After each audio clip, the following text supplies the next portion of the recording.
ராகங்கள் 16 உருவான வரலாறு நான் பாடும்போது அறிவாயம்மா. ராகங்கள் 16 உருவான வரலாறு நான் பாடும்போது அறிவாயம்மா.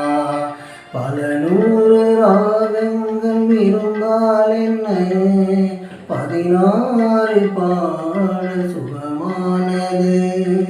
பல 100 ராகங்கள் இருந்தால் என்ன, 16 பாட சுகமானது. ராகங்கள் 16 உருவான வரலாறு நான் பாடும்போது அறிவாயம்மா.